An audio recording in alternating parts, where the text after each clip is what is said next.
Hermanos, buenos días. Guardamos ya silencio para poder concentrarnos en la palabra del día de hoy. Saludamos también a todas las personas que nos ven a través de nuestra señal en internet www.iglesiacristianalaserena.cl. Y hoy, en un día muy especial para nuestro país, tenemos el privilegio de realizar este servicio y rogamos a Dios también que todo el acto cívico que se está realizando a lo largo de todo nuestro país sea llevado con la mayor tranquilidad, mesura, ¿no es cierto? Y que aquellos que resulten elegidos por votación ciertamente cumplan con su deber verdaderamente de servir a la comunidad y no servirse a sí mismo. Eso es importante porque ciertamente estamos en una época, y siempre ha sido así, en la cual el poder, de alguna manera, si no es bien resguardado y bien normado, va a tender a desfavorecer, ¿no es cierto?, a la gran mayoría. La Biblia dice y hace un análisis a través de un versículo en el cual nos dice que realmente la gran verdad es que el grueso de todas las autoridades de cualquier país, no solamente del nuestro, la tendencia va a ser a enseñorearse de su gente. Y es por eso que nosotros emitimos, ¿no es cierto?, un derecho que se nos da como ciudadanos. Gracias a Dios hoy día ese derecho lo puedo ejercer o no, porque para que exista verdaderamente un concepto de democracia tiene que respetarse también la voluntad de aquellos que no queremos participar de la política, independiente del pensamiento de cada uno al respecto o en esa situación. Pero ciertamente la temática general, ¿no es cierto?, es que el cristiano nunca debe tener una posición política, ni menos una afiliación política, porque nosotros debemos respetar la autoridad, la que sea, de la tendencia que sea, ¿no es cierto?, y por supuesto mostrar a través de nuestra vida transformada, así como decía nuestro hermano Pablo al principio, que la alabanza no consiste solamente en expresar el amor a Dios a través de un canto, sino que de una vida realmente consagrada. Entonces, lo mismo en cuanto a nuestro servicio, por decirlo así, a nuestra comunidad y a nuestra generación, nosotros debemos ser personas que realmente aportemos en nuestra sociedad, no solamente con un trabajo honrado y esforzado, sino también, sobre todas las cosas, con una vida consagrada al Señor. El día de hoy vamos a continuar con nuestro estudio que hemos realizado a lo largo ya de varias semanas en relación a los 10 mandamientos. Estos 10 mandamientos que aparecen en el libro del Éxodo, en el capítulo 20, y que se van a repetir en Levítico, en Deuteronomio, ¿no es cierto? Y posteriormente el Señor Jesucristo va a darle un tratamiento aún más profundo cuando en Mateo capítulo 5, ¿no es cierto?, Él comienza a decir, oísteis que fue dicho. Pero reiteramos que esa expresión, oísteis que fue dicho, no tiene relación con anular el mandamiento mosaico que estamos estudiando, todo lo contrario. Lo que dice el Señor es que durante mucho tiempo o durante varios siglos Israel comenzó a escuchar la voz de los religiosos y no la voz de Dios. Y fueron ellos efectivamente los que manipularon estos mandamientos de tal manera que se acomodaran al sistema de pensamiento que ellos tenían. Recuerda que el mandamiento, por ejemplo, no matar, no solamente implicaba el hecho de no ejecutar un acto, ¿no es cierto?, violentar la vida de otra persona asesinándola, ¿no es cierto?, sino que además no albergar en nuestro corazón la semilla del odio, del rencor o del deseo de hacer mal a otra persona. Entonces no es solamente no ejecutar el acto propiamente tal, sino que además, ¿no es cierto?, es no albergar esos sentimientos, y aún más, agregaría yo, es albergar y ahí viene lo sobrenatural, ¿no es cierto?, sentimiento de bondad y de bienestar hacia incluso las personas que nos han hecho daño. Eso ciertamente, si no es el Espíritu Santo quien lo hace, no es imposible, no es difícil, es imposible. Entonces, bajo esa perspectiva, estamos analizando estos 10 mandamientos y efectivamente llegamos al 8º mandamiento, que se encuentra en el Éxodo 20, versículo 15, donde la Biblia nos dice: no hurtarás. Los 13 últimos mandamientos tienen que ver principalmente con el deseo torcido de los seres humanos por poseer cosas, situaciones o inclusive personas. Por eso los vamos a leer los 3, pero hoy día vamos a tratar el 9 y el 10 que tienen una conexión directa, y el 8 y el 10 que tienen una conexión directa, y el 9 lo vamos a tratar la semana siguiente. Dice: no hurtarás, versículo 16, no hablarás contra tu prójimo falso testimonio. Versículo 17, no codiciarás la casa de tu mujer, la casa de tu prójimo, no codiciarás la mujer de tu prójimo, ni su siervo, ni su criada, ni su buey, ni su asno, ni cosa alguna de tu prójimo. Entonces, vamos a ver hoy día el 8 y el 10, ¿no es cierto? Están íntimamente relacionados. Y dice: no hurtarás. En algunas Biblias dice, ¿no es cierto?, no robarás. Hay 2 palabras que se utilizan para hurtar y robar, una para cada una. En esencia significan lo mismo, apropiación de algo que no nos pertenece. En esencia significan lo mismo. Sin embargo, hay una leve diferencia, o más bien una diferencia, que dice, por ejemplo, la palabra hurtar es la raíz hebrea ganav, G de gato, A-N-A-V, larga, que significa extraer a escondida, apropiarse de algo que no me pertenece. Eso es hurtar. Y la palabra robar es la palabra gazat, que significa arrancar, arrebatar algo ajeno e implica de alguna manera el uso de la violencia. ¿Ya? Entonces, el robo y el hurto, aun cuando significan genéricamente apropiarse de algo ajeno, tiene esta diferencia que al parecer también existe en nuestra legislación, que en definitiva implica el hecho de, en un caso, ¿no es cierto?, tomar algo que no es mío y apropiármelo sin violentar a nadie, ¿no es cierto? Pero ya el robo implica un acto violento, por eso usa la palabra arrancar, extraer, ¿no es cierto?, despellejar, incluso hay unos más abajo, son muchas palabras las que vienen y las raíces son más o menos las mismas. Pero para que usted tenga esa riqueza literaria también. Entonces, la Biblia traduce al castellano efectivamente la palabra ganav, que es hurtar. Entonces, como sea, significa no que nosotros, o el deseo de apropiarse, o la acción de apropiarse de algo que no nos pertenece. También, ¿no es cierto?, hay varias formas de apropiarnos de lo que no nos pertenece, no solamente lo que quizás nosotros podríamos considerar como lo, entre comillas, más grosero, ¿no es cierto?, como apropiarnos de algún bien, de algún dinero, de alguna posesión, sino que también vamos a ver en el transcurso del mensaje que hay otras formas de hurtar, de robar, que tiene que ver, por ejemplo, con la persona que no paga sus deudas, que tiene que ver con la persona que engaña en este caso nuestros impuestos internos, con la persona que... Todo eso es parte del no robar. Aquí no cuenta si hay justicia o no hay justicia. Aquí el Señor dice nosotros debemos respetar las leyes.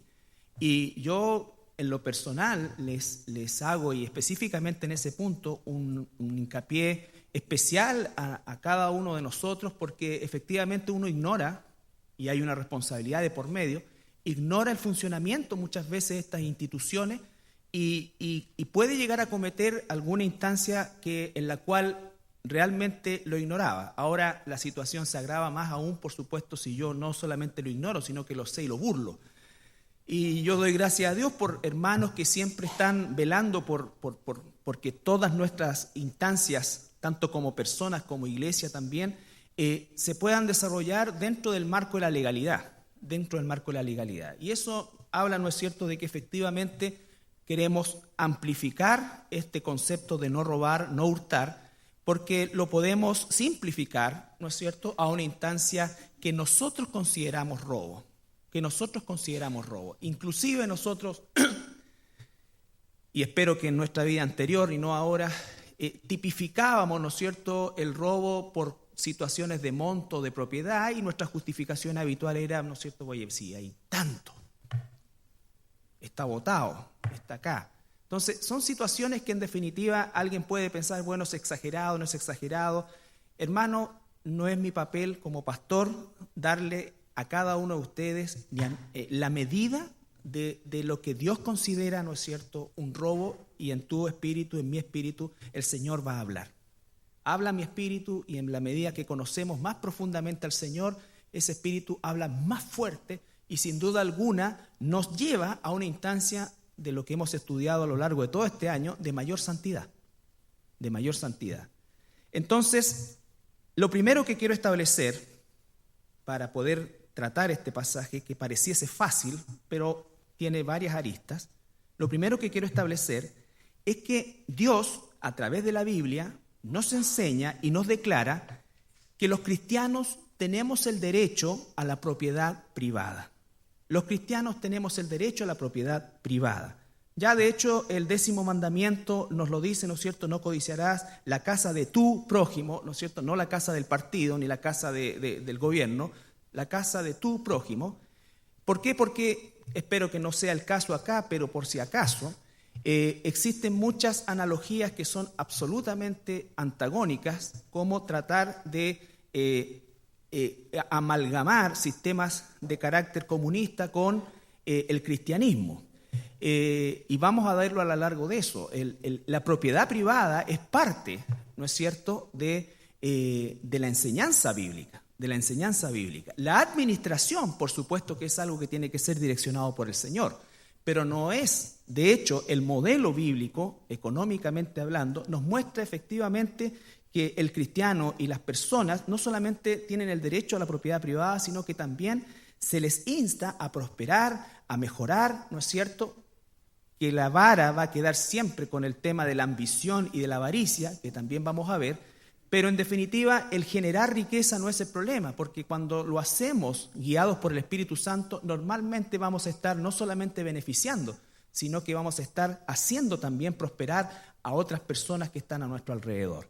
Entonces, el tema de la propiedad privada es fundamental. Esto no es como, y por algo el sistema comunista no alcanzó a durar un siglo, porque obviamente los jerarcas y las entidades gubernamentales vivían, ahí estaban, ¿no es cierto?, Leonid Brezhnev, Nikita Khrushchev, el mismo Stalin, viviendo en sus tremendas mansiones, mansión de verano, mansión de invierno, todo, entonces viajando para allá en sus Mercedes-Benz, en todas estas cosas, y en el fondo lo que le estaban diciendo, queremos que el pueblo viva como comunista, pero nosotros vamos a vivir como capitalistas.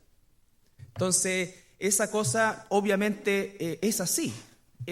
Por lo tanto, se acuñaron situaciones terribles, ¿no es cierto?, porque vamos a ver también que en el libro de los Hechos no hay una expropiación, lo que hay es un entregar voluntariamente de aquello que son mis pertenencias o propiedad privada. Pero no vinieron los apóstoles y dijeron, ya, todo esto es para nosotros, y todos nosotros nos vamos a encargar del gobierno.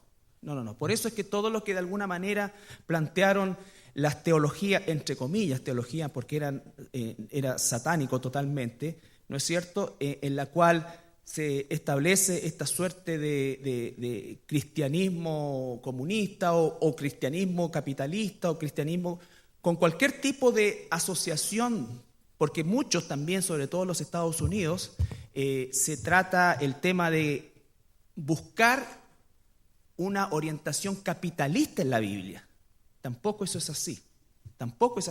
No podemos ponerle color político ni fomentar, ¿no es cierto?, tendencias de manejo económico por medio de la Escritura. La Escritura es clara y precisa en relación a cómo un hijo o una hija de Dios debe conducirse en relación a sus finanzas, y que quede claro, y ese es el propósito de este primer punto, que el establecimiento de la propiedad privada es un derecho que también la Biblia nos da. Cuando vamos nosotros a Proverbios, capítulo 31, que es un pasaje que muchos conocen y sobre todo a nuestras hermanas, espero, que dice el subtítulo La mujer virtuosa. Proverbios 31 del versículo 10 en adelante.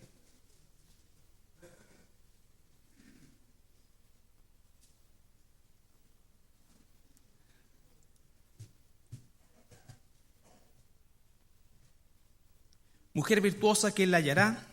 Porque su estima sobrepasa largamente a las piedras preciosas.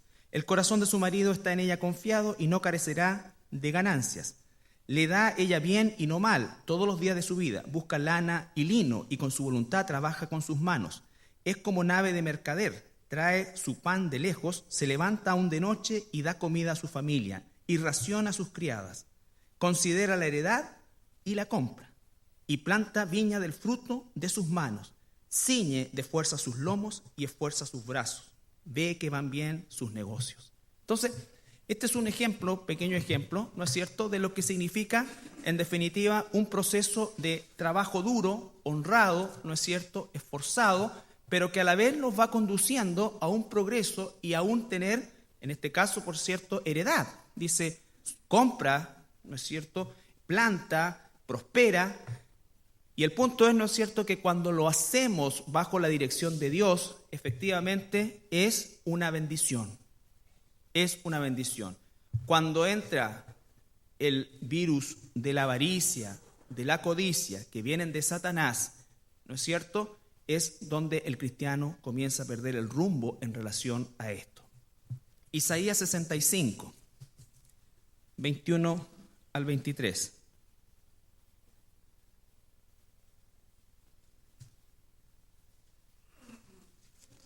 Por supuesto que el mandamiento es no hurtarás, por eso es que primero tengo que dejar en claro esto para entender. Si no existe esta concepción, no podríamos aplicar el octavo mandamiento. Capítulo 65, versículo 21 al 23. Refiriéndose al futuro, pero quiero que sigan la idea de lo que estamos viendo. Isaías 65, 21 dice, edificarán casas y morarán en ellas, plantarán viñas y comerán el fruto de ellas. No edificarán para otro, para que otro habite, ni plantarán para que otro coma, porque según los días de los árboles serán los días de mi pueblo, y mis escogidos disfrutarán de la obra de sus manos. No trabajarán en vano, ni darán a luz para maldición, porque son linaje de los benditos de Jehová, y sus descendientes con ellos. Jeremías 32.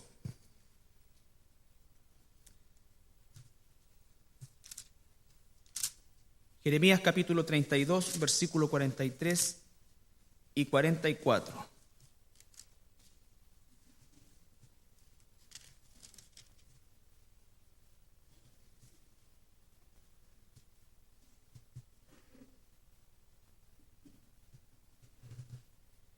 Y poseerán heredad en esta tierra de la cual vosotros decís está desierta, sin hombres y sin animales, es entregada en manos de los caldeos. Heredades comprarán por dinero y harán escritura y las sellarán y pondrán testigos en tierra de Benjamín, en los contornos de Jerusalén y en las ciudades de Judá y en las ciudades de las montañas y en las ciudades de Sefela y en las ciudades del Negev, porque yo haré regresar sus cautivos, dice Jehová. Una de las indicaciones del regreso del cautiverio es que tenían que recuperar la tierra, y el recuperar la tierra implicaría también el invertir en comprar tierra. Vemos nosotros cómo el Señor va gestando esta situación y se va estableciendo el concepto de lo que he querido tratar del tema de la propiedad privada. Hechos capítulo 5, cuando se está constituyendo la iglesia, dice, tenemos el triste y célebre caso de Ananías y Zafira, pero el foco no va a estar en el fraude que ellos querían hacer a Pedro o a la iglesia y en definitiva a Dios, sino que dice, pero cierto hombre llamado Ananías, Hechos 5:1, con Zafira su mujer, vendió una heredad y sustrajo del precio, y sabiéndolo también su mujer, y trayendo solo una parte, lo puso a los pies de los apóstoles. Y dijo Pedro, Ananías, ¿por qué llenó Satanás tu corazón para que mintieses al Espíritu Santo y sustrajeses del precio de la heredad? Reteniéndola, ¿no se te quedaba a ti? Nadie le pidió. ¿No es cierto? Pero ¿qué es lo que quería Ananías? Como vamos a leer un cachito más adelante, ¿no es cierto? Había un hombre, Bernabé, que vendió su heredad también, o una heredad, no dice todas, una heredad, y la entregó toda. Y eso generó, ¿no es cierto?, también un movimiento de generosidad y sin pedirlo, Bernabé se hizo, en definitiva, popular por eso y su ejemplo incentivó a muchos. ¿Y qué es lo que quería Ananías y Zafira? Quería la gloria, ¿no es cierto? Pero a la vez haciendo pensar que era todo, y no es así. Entonces la condena no está sobre ni tener una heredad, ni tener, ¿no es cierto?, recurso, sino que sobre el corazón torcido de querer obtener gloria a través de eso, ¿no es cierto? Y ciertamente la mentira de por medio. Por eso dice, reteniéndola no se te quedaba a ti, y vendida no estaba en tu poder. ¿Por qué pusiste esto en tu corazón? No has mentido a los hombres, sino a Dios. Entonces, vemos a través de estos pasajes el concepto de la propiedad privada. Dios te ha permitido a ti, me ha permitido a mí tener propiedad privada, ¿no es cierto? Y de alguna manera, la que sea, ¿ya? Pero quiero que quedemos tranquilos en eso, porque cuando hablamos del comienzo de la iglesia, imagínense, existía esto, que los apóstoles, ellos comenzaron a reunir a las personas, pero no hubo, como el comunismo trataba de utilizar estos pasajes, esa satánica teología, entre comillas, teología de la liberación, planteada principalmente por los más satánicos, los jesuitas, ¿no es cierto? Y ellos, ¿qué es lo que llevaron a Centroamérica durante la década del 60? El concepto de que había que quitarle a los ricos para darle a los pobres, este concepto de Robin Hood, y usaban esto, ¿no es cierto?, este pasaje, por supuesto completamente torcido y fuera de contexto, porque cuando vemos el versículo 32 del capítulo 4, versículo 32, y la multitud de los que habían creído era de un corazón y un alma. Eso es lo primero, ¿no es cierto? No había expropiación, había un corazón y un alma que estaba volcada a Dios y estaban, en definitiva, llevando adelante, ¿no es cierto?, una ofrenda, tomando de las propiedades privadas de cada uno y colocándolas al servicio de la obra. Y ninguno decía ser suyo propio nada de lo que poseía, sino que tenían todas las cosas en común. Llegaron al punto de vivir en un sistema de economía, ¿no es cierto?, en la cual comunitariamente, y esto se explica solamente por la situación contextual que se estaba viviendo, eran perseguidos y en este caso el Estado les estaba quitando todas sus propiedades por el solo hecho de ser cristianos. Por lo tanto, los que pudieron vendieron sus cosas y de todo corazón, en vez de guardárselas, las ponían a los pies de los apóstoles con la finalidad de poder también satisfacer las necesidades de otros hermanos, de otras familias que estaban en peor condición. Y con gran poder los apóstoles daban testimonio de la resurrección del Señor Jesús, y abundante gracia era sobre todos ellos. Así que no había entre ellos ningún necesitado, porque todos los que poseían heredades o casas las vendían y traían el precio de lo vendido y lo ponían a los pies de los apóstoles, y se repartía cada uno según la necesidad. Entonces, la situación circunstancial es muy distinta a la que vivimos nosotros hoy día. Sin embargo, el rescate de esto, o lo que debemos rescatar para esta ocasión, es el hecho de que existían la propiedad privada, pero dada la condición en la cual se estaba viviendo ese momento en la persecución, obviamente esta instancia de vivir en comunidad se dio y la generosidad creció, ¿no es cierto?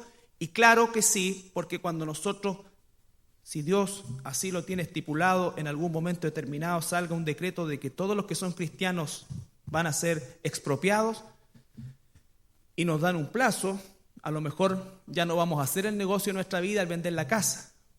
Y vamos a ser perseguidos y vamos a hacer esto y acá y allá. ¿Qué es lo que tenemos que hacer nosotros? Unirnos también. Y ahí las condiciones van a ser distintas. Probablemente tendríamos que vivir de una manera absolutamente comunitaria.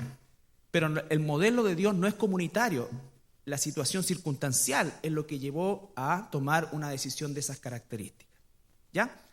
Lo importante, existía propiedad privada, por lo tanto Dios no está en contra de la propiedad privada. Y entonces cuando nosotros hablamos de no robar, de no hurtar, con las dos connotaciones o las dos diferencias que existen desde el punto de vista semántico, el robar, la Biblia usa la palabra, ¿no es cierto?, gazat, que es una instancia de arrebato, ¿no es cierto?, de tomar posesión de algo que no me pertenece, pero con características más violentas que la palabra hurto. Eso es lo que dice la Biblia. Obviamente la legislación tiene consignado en base a montos, ¿no es cierto?, esta situación. El punto es que lo general y lo importante de esto es que cualquiera de las dos palabras o cualquiera de la instancia implica el hecho de apropiarme indebidamente, siempre lo es, de algo que no me pertenece.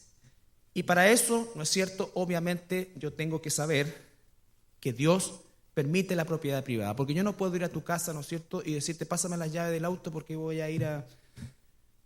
Si es de todo, todo es de todo, ¿me entiendes? Y empiezan a ocurrir todas esas cosas que algunos aprovechan y tuercen para allá. Ahora, en mi generosidad puede ocurrir una cosa así, o en la tuya puede ocurrir una cosa, por favor, ¿será posible que tú me pudieras prestar? Ok, esa es otra cosa, pero no existe un derecho implícito por el solo hecho de ser cristiano, de que tú tengas que, en definitiva, darle a otro porque solamente te lo pide, ¿ya?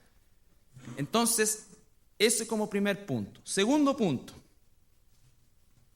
¿cómo es que nosotros ahora podemos regular, o cómo es que el Espíritu Santo regula esta situación que llega a ser en algunas instancias tan fina en relación, ¿no es cierto?, a las posesiones?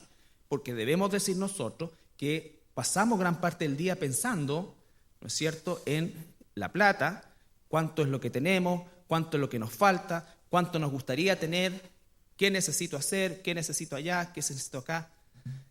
Y para eso, por eso dice el 10º mandamiento, no codiciarás, no codiciarás. La palabra codiciar, ¿no es cierto?, es la palabra K de kilo, J-A-M-A-D, mad. ¿Ya? Ustedes la buscan en internet.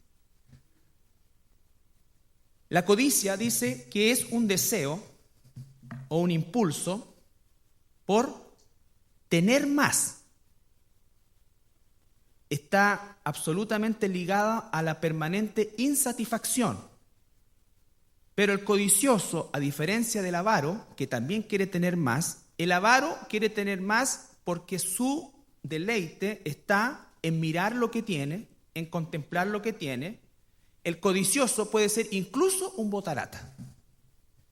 Pero el codicioso va más de la mano con el tema de nunca estar contento o satisfecho. ¿Ya? Ya que te hiciste tanto esfuerzo y te compraste tu Volvito, ¿no es cierto?, año 77 y tal, y lo limpié todo, pero... Y después ves otra cosa y ya lo encuentras feo. Y ya encuentras esto. Eso no significa... Ya me contesten, a lo mejor están llamando para comprarle el Volvo porque... Es muy buen auto. Volkswagen. ¿Ya? El auto del pueblo. Ese era el nombre de la marca Volkswagen. Entonces, la codicia tiene con eso, que uno no disfruta lo que es suyo. O si lo disfruta corto. Ya que consiguió esto, ya. Pero mira para el lado. Quiero eso. Salomón dice, el ojo nunca se cansa de mirar. Por eso, amadas hermanas, esto es la generalidad. Pueden haber honrosas excepciones, ¿no es cierto? No vitrineen tanto. Si necesita algo, vaya y cómprelo. Pero el mirar incentiva el ojo y revistas y esto y decoraciones. Claro, después de ver esas revistas, entra al sucuchito, ¿no es cierto? Y cualquiera se deprime. ¿Ya? Y todo está hecho para alimentar eso. Está estudiado científicamente. El comportamiento humano es absolutamente predecible y está ultra estudiado por los grandes marqueteros, ¿no es cierto?, a nivel mundial. Y obviamente, el traje, el pantalón, la moda, todo eso tiene que ver con eso. Cada vez que ocurre esa situación, lo que te está diciendo, lo que tienes, aunque está bueno, no te sirve. No te sirve. No tengo que ponerme. Casi es como para quemarle la boca a ciertas personas. sea, te voy a llevar a un lugar donde realmente no tienen que ponerse.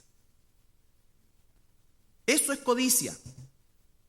Eso es codicia. ¿Ya?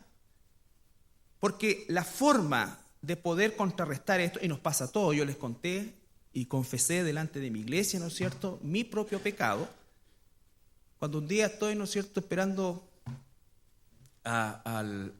¿cómo se llama este? Al que cambia la rueda del recauchador. Bueno, vulcanizaciones. Estaba esperando ahí y de repente veo una revista y veo la Ford 2012. Está el modelo lindo. Y por dentro, lo primero que dije, puta, ¿cómo no me aguanté un poco más? Hubiese comprado este modelo. Pero gracias a Dios no me alcancé a subir a mi camionetita y el Señor me cacheteó. Y le pedí perdón ahí mismo, delante del vulcanizador. No entendía nada, pero no importa, pero es esa cosa de decir, ¿pero cómo? Por cierto, seguramente te pasa a ti nomás, a no ser que te digan San Clemente. Pero a todos nos pasa con nuestras posesiones. Fíjense, la esposa de otro hombre, el esposo de otro hombre.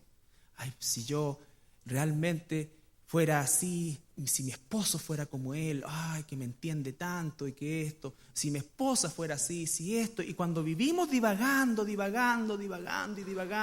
por eso también todas estas cosas son pequeños tips, no para ponernos graves, ni tampoco, sino para ser cuidadosos. Ustedes saben que todo lo que entra por la vista nos alimenta, pero después tenemos que mirar lo que realmente tenemos y mirarnos lo que realmente somos y mirar lo que realmente tenemos, ¿no es cierto? Si tú vives viendo películas románticas donde el tipo, yo por eso me reía tanto, aunque es una desgracia, todas las que, uy, pero ¿cómo se llama el actor que hizo La Pasión de Cristo? No el actor, el director. Mel Gibson. Uy, pero fancy, todo el Mel Gibson. Y el Mel Gibson tenía, pero como puchímbula a la señora. Es el verdadero, po. El otro, el que lleva flores. Y esto no es para que seas no romántico con tu señora, pero no es eso. Y la mujer a veces se crea toda una atmósfera, o el hombre se crea toda una atmósfera, ¿no es cierto?, que es absolutamente ficticia. Por eso tú tienes que seleccionar lo que ves, santificar tu vista, de acuerdo a tu realidad. De acuerdo a tu realidad. No es para que la digas, no, de acuerdo a tu realidad. Si tú eres un hijo, una hija de Dios, sé sincero, sé honesto y dile, Señor, ¿qué puedo ver realmente y qué no puedo ver? ¿Qué me saca de lugar? ¿Qué me aleja de tu camino? ¿Qué me aleja de tu camino? Si esto me aleja de tu camino, Señor, no lo veo más.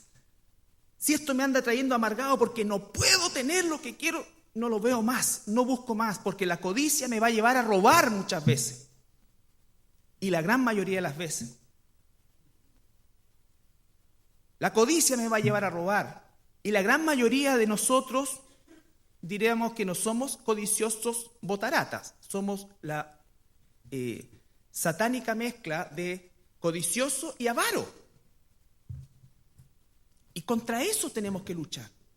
Porque eso quiere tomar posesión de mi forma de pensar. Soy un hijo de Dios, pero Satanás está empujando todos los días para que codicie y para que realmente, ¿no es cierto?, mi vida llegue a enfrascarse y que aquella cosa y objeto de mi codicia gobierne todas mis acciones, tenga una vista tubular y me olvide completamente de todas las bendiciones de Dios y menosprecie lo que Dios me está dando. Menosprecie lo que Dios me está dando. Esto no es un llamado al conformismo y ustedes lo saben bien. Por eso leímos lo de la mujer virtuosa, se esfuerza, trabaja, y así también el hombre debe ser trabajador, debe buscar todas las instancias que produzcan, ¿no es cierto?, un crecimiento. Pero tampoco está el otro extremo, o tampoco debemos ir al otro extremo, que ya empieza a verse como codicia y avaricia, de que el negocio va tan bien que ahora hasta el domingo abro, no cierro nunca, dejé de venir a los estudios, ya no tengo tiempo para orar, no voy a la iglesia. Tiene que haber un orden en eso. Tiene que haber un orden en eso. Porque de lo contrario vamos a estar alimentando la codicia. Por eso son tan peligrosas todas las predicaciones de los falsos profetas hoy día, que lo único que hacen es alimentar la codicia. Tú puedes, tú tienes, pide al Señor, pide esto. Que por supuesto que va a llenarse esa cuestión, porque lo que están incentivando es la codicia. La codicia. No están incentivando la santidad. Hay gente que va a la iglesia porque viene por su milagro. Y su milagro no siempre es que cojea. Su milagro es que quiere una casa. Su milagro es que quiere esto. Y no está mal necesitarlo y quererlo. Pero no es la forma como es que se lleva adelante. ¿Cómo es que se lleva adelante? Cuidado con eso. Hay toda una doctrina satánica de la prosperidad que lo que hace no es hablarnos de prosperidad, sino de codicia.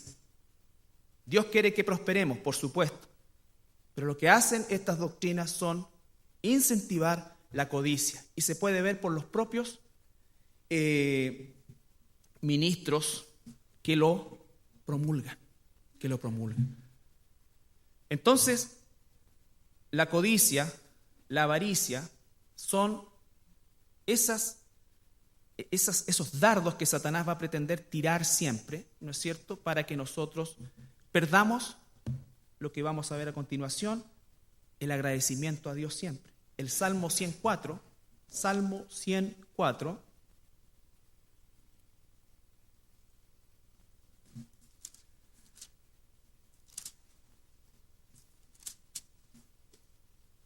esto es un examen. ¿Recuerdan cuando estudiamos la primera carta de Juan, examínate? Si no se acuerdan, vuelva a leer la carta, porque la carta, no el Evangelio, la primera carta de Juan, nos habla claramente acerca de que permanentemente yo debo estar examinando mi vida. Porque esto es una situación personal. Obviamente va a tener una consecuencia más grande en un momento determinado, pero es una situación personal. Yo tengo que examinar mi corazón, mi mente, mis intenciones, como dice el salmista también, ¿no es cierto? Examina mis caminos. Si realmente estoy transformando una situación de una necesidad en un sentimiento ya de codicia. Salmo 104 dice, entrad por sus puertas con acción de gracia. Por sus atrios con alabanza, alabadle, bendecid su nombre. Versículo 5, porque Jehová es bueno, para siempre su misericordia y su verdad por todas las generaciones. Acción de gracia. Un pueblo agradecido, un cristiano agradecido va a tener el antídoto para la codicia, para la avaricia. La Biblia dice, nada hemos traído y nada nos vamos a llevar. Por lo tanto, durante el proceso o el tránsito entre nuestro nacimiento y nuestra partida, vamos a disponer de propiedad privada, vamos a disponer de recursos, vamos a disponer de oportunidades. El punto es que no perdamos de vista jamás quiénes somos y a dónde vamos. La seguridad nuestra no está ni en las riquezas, ni siquiera en la salud física. La seguridad nuestra está en Cristo. Y es Él, en definitiva, el que permite que nosotros tengamos propiedad privada, pero lo que quiere es que aprendamos, y es ahí cuando debemos ser sal y luz en este mundo, para dar y conducirnos en relación a aquella propiedad, ¿no es cierto?, según su palabra, Por eso dice, no robes. Cualquiera que dice, oye, me ha ido súper bien, sí, pero no estoy declarando esto, no estoy haciendo esto, le estoy pagando una miseria a esto acá, allá. No. ¿Saben quiénes tenían ese sistema de trabajo? Y muchos llegan a tenerlo también, los romanos y los griegos. Ellos hacían del trabajo una esclavitud. Tenían esclavos para que hicieran justamente lo que no quieren hacer. El cristianismo no es así. El cristianismo es trabajo duro, esfuerzo, pero libertad. Libertad para progresar, libertad, ¿no es cierto?, para poder realmente ver también la mano de Dios en ese aspecto. Y nos llama a la equidad, a verdaderamente, ¿no es cierto?, el poder compartir de aquello que Dios nos permite generar. Colosenses capítulo 3, versículo 15. Entonces, entrad por sus atrios con acción de gracias.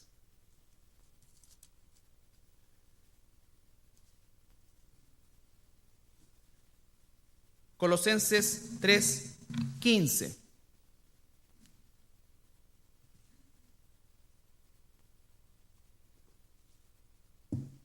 Y la paz de Dios, fíjense, paz asociado con agradecimiento. La gente que vive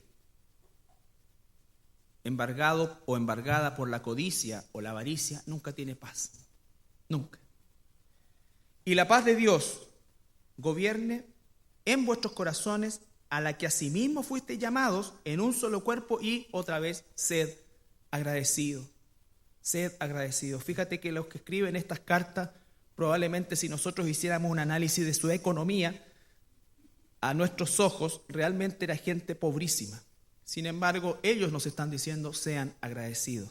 Cualquiera de nosotros es millonario al lado de millones de personas que ni siquiera tienen un techo, ni siquiera tienen zapatos, ni siquiera tienen nada. ¿Ya? Y que probablemente en el transcurso de la semana van a morir de hambre. Entonces, cuidado con por eso es tan importante lo que vemos, lo que escuchamos, de lo que nos llenamos. Si nos llenamos de publicidad televisiva, si nos llenamos de historias que son mentiras, ¿no es cierto? Vamos a llenar nuestra mente de eso. Por eso dice la palabra, cambia tu manera de pensar para que cambie tu manera de vivir. Y para que cambie mi manera de pensar, yo tengo que dejar de ver aquello que no está haciéndome crecer en lo espiritual. Y por eso es que pasamos tiempo en la palabra, pasamos tiempo verdaderamente con el Señor. Y sí, puedes ver televisión y no es el problema no es la televisión. El problema es realmente qué hacemos nosotros de eso, porque finalmente nos llenamos y hacemos verdaderamente que nuestros pensamientos escapen hacia lo que no tenemos y no a disfrutar lo que tenemos, que para el caso de algunos es realmente más y muchísimo más de lo que pudiésemos incluso haber pensado cuando estábamos jóvenes. Algunos. Dice entonces, sed agradecido. 1 Tesalonicenses 5:18. 1 Tesalonicenses 5:18.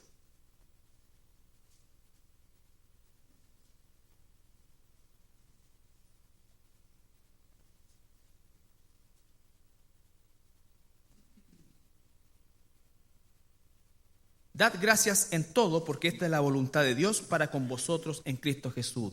Dad gracias, ser agradecido. Agradecido por el techo donde vivo, agradecido por la familia que tengo, agradecido por la mesa que tengo, agradecido por todas las cosas que el Señor me permite tener como propiedad, ¿no es cierto?, en este tránsito terrenal. Pero también dice la palabra que debo ser generoso, no avaro.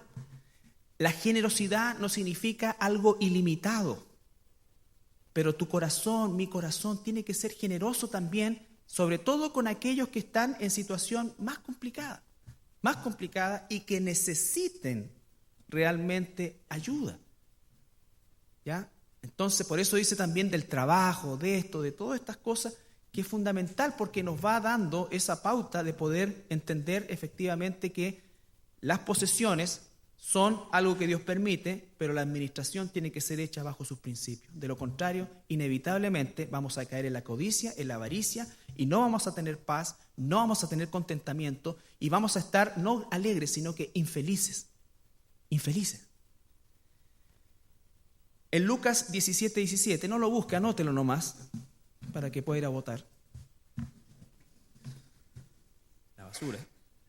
Entonces, la historia, léala en su casa. Recuerden, los que se la saben, ¿no es cierto? Dios sana a 10 leprosos. A 10 leprosos. Y de los 10 leprosos, uno solo regresa a darle las gracias a Dios. Y más encima, era un extranjero, ni siquiera era judío. Y eso pasa habitualmente con el pueblo de Dios. Somos mal agradecidos. Tú y yo no somos agradecidos, somos mal agradecidos. Permanentemente tenemos que luchar contra eso. Permanentemente tenemos que luchar contra ese inconformismo, ¿no es cierto?, que nos quita la paz, nos quita el sueño.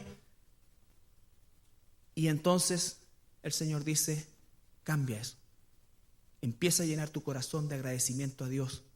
Y Dios va a ir también cambiando tu manera de pensar, mi manera de pensar, para que efectivamente nosotros podamos, incluso en este mundo caído, perdido, corrompido y todos los idos, Disfrutar.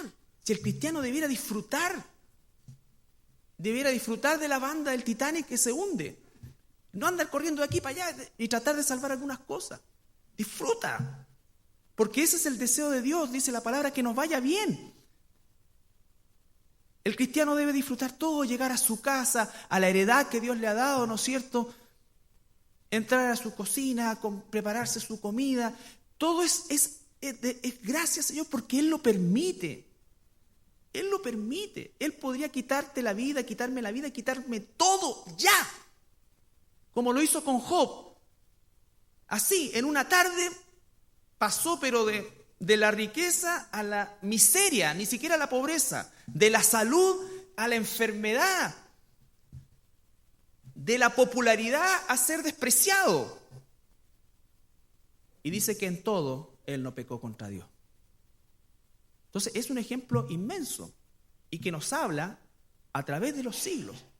Y el Señor probablemente no vaya a existir otro Job en la historia humana, menos nosotros. Hay algunos que se dicen Job por ahí, pero es un patudo. Me dicen el Job, patudo. Insultar el nombre Job. Entonces, Proverbios 14:14, vamos terminando ya. Proverbios 14:14, segundo antídoto. Primero, agradecido, pero de verdad, de corazón. Proverbios 14:14.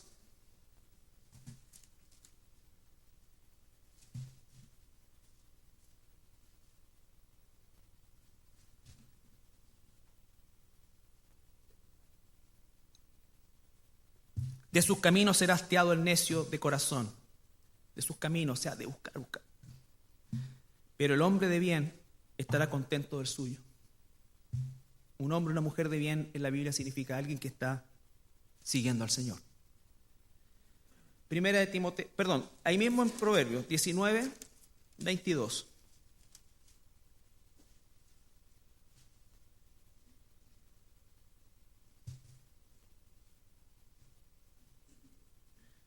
Contentamiento es a los hombres hacer misericordia, pero mejor es el pobre que el mentiroso. Contentamiento es hacer misericordia. Misericordia. Primera de Timoteo 6:8. Antes de eso, Filipenses 4:11. Para que sigamos en orden. Filipenses 4:11.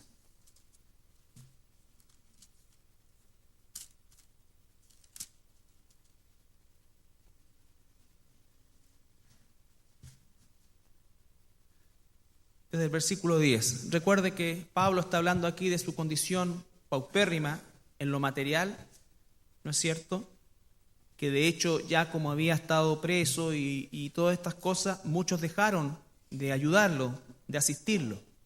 Dice, en gran manera me gocé en el Señor de que ya al fin habéis revivido vuestro cuidado de mí, de lo cual también estabais solícitos, pero os faltaba la oportunidad. No le sacó en cara y dijo, ahora te acordáis, pues. No, sino que elegantemente le dice, yo sé que ustedes querían, pero le faltaba la oportunidad. No lo digo porque tenga escasez, pues he aprendido, subraya eso, he aprendido, esto es un aprendizaje, porque naturalmente venimos al mundo como codiciosos y avaros. Somos codiciosos y avaros de chico. El cabro chico que tiene 25.000 juguetes, ¿no es cierto?, en su pieza, va a la pieza de un niñito que tiene 2 o 3 camioncitos y le roba uno, porque es el que quiere. Venimos marcados con el pecado desde el momento de nacer. Entonces dice, debemos aprender lo contrario, y ahí está la palabra de Dios y por supuesto el Espíritu de Dios. A contentarme cualquiera sea mi condición, sé vivir humildemente y sé tener abundancia en todo y por todo estoy enseñado, así para estar saciado como para tener hambre, así para tener abundancia como para padecer escasez. Todo lo puedo en Cristo que me fortalece. Entonces, el apóstol Pablo nos dice, contento, ¿ya? Hebreos 13:5.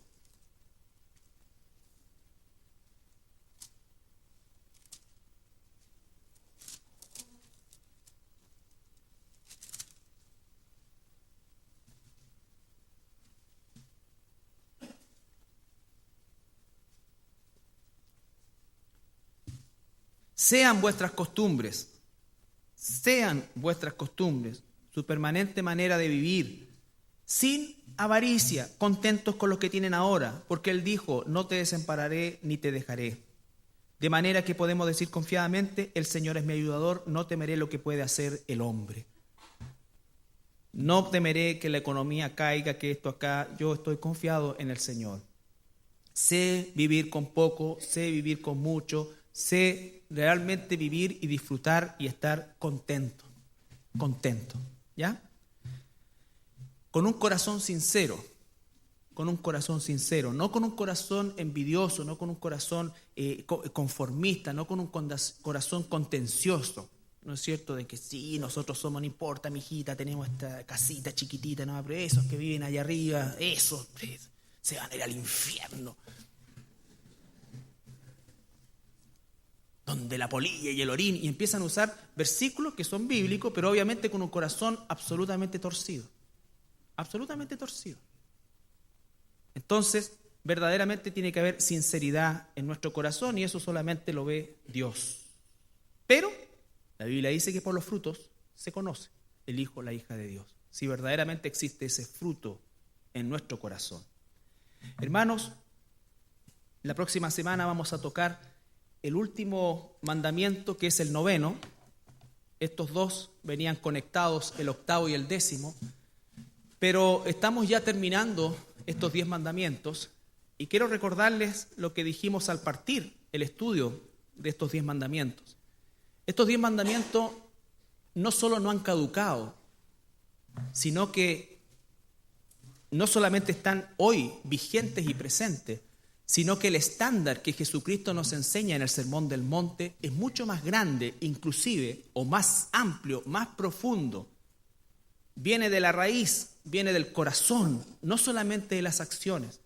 Entonces, no solamente debemos estudiarlos, sino que debemos verdaderamente pedir al Espíritu Santo que esos sean verdaderamente los principios que rijan nuestra forma de vivir, nuestras costumbres. Jesús resumió los 10 mandamientos en amarás al Señor tu Dios con todo tu corazón, con toda tu mente, con toda tu fuerza y a tu prójimo como a ti mismo. Ahí está del 1 al 4 y del 5 al 10. ¿No es cierto? Nadie puede decir yo amo a Dios, quiero a Dios, amo a Dios, de que no lo veo y querer robar, codiciar, envidiar y todo, ¿no es cierto?, esas cosas en relación a mi prójimo. No debe ser así. Pidámosle a Dios verdaderamente que limpie todos los días nuestro corazón para que podamos vivir una vida transparente. Si hemos cometido errores, pidámosle perdón al Señor y restituyamos aquello que hemos nosotros tomado, ¿no es cierto? Una última cosa que me faltó, el robar no solamente es, como lo dije en un principio, el tomar un objeto propiamente tal, que no es nuestro, sino que también en nuestras actitudes, ¿no es cierto? Si te prestan una chaquetita para el matrimonio, haz el esfuerzo, llévala a la tintorería y devuélvela limpiecita, no la devolváis como unos tropajos. Si te prestan un vehículo para ir a tal lado con tu familia un día, devuélvelo con benzina. ¿Ya? Si te prestan un taladro y así tira la broca, devuélvelo con broca. Lo que te presten, si estás arrendando una casa y te la piden y te vas a cambiar a otro lado, ¿no es cierto?, píntala, tapa los hoyos. No podemos ser como es el mundo. No debemos ser como es el mundo, hermano. Porque en todo eso se refleja verdaderamente el carácter de Cristo en nosotros. ¿Nos ponemos de pie para orar?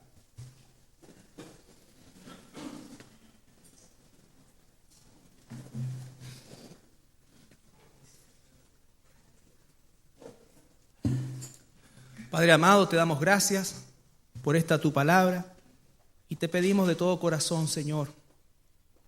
Y realmente espero interpretar el sentir de todos los que estamos esta mañana aquí, Padre, de poder vivir vidas limpias, agradables a ti, Señor, sinceras, agradecidas y contentos, Padre.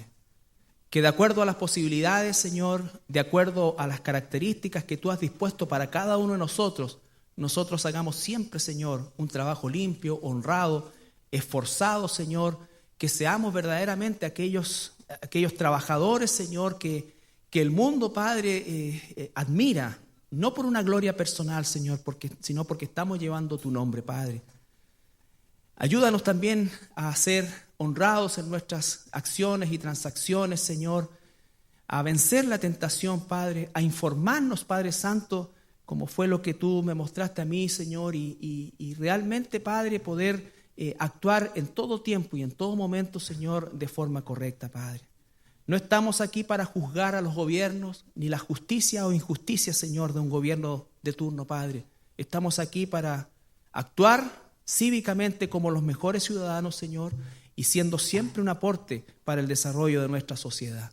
Independiente, Padre, de lo que tú ya tienes determinado para este mundo en general, eso no nos da licencia a nosotros para abandonar los deberes, Padre, que tú mismo has puesto en nosotros y para nosotros, para poder vivir en medio de aquellos que no te conocen, con el sublime propósito de brillar como luces en medio de ellos, Señor, para si es así, Padre, en tu misericordia alcancen salvación. Gracias, Padre Celestial, por todos los bienes, por todas las posesiones, Señor, que nos permites administrar durante este tiempo, Padre. Gracias, Señor, porque nos das sin duda muchísimo más de lo que necesitamos, Señor. Y te pido, Padre, que abras en nuestro corazón también la generosidad, Padre, no solamente hacia aquellos que son necesitados, Señor, en lo material, sino también hacia tu obra, Padre. Porque al primero que nosotros le robamos es a ti, Señor, cuando no tenemos un compromiso verdadero y generoso contigo, Padre. La única forma de poder santificar ese dinero que viene a nosotros, Padre, es dándote a ti, Señor, una parte importante, una parte generosa, Señor. Gracias te doy en esta hora, Padre Celestial, por nuestra iglesia, porque tú también la has prosperado, Señor, y nos permites vivir, Señor, cada vez y poder, Señor, proyectar esta obra, Padre Santo, en mejores condiciones aún, Señor. Te agradezco todo esto en el nombre de Jesús.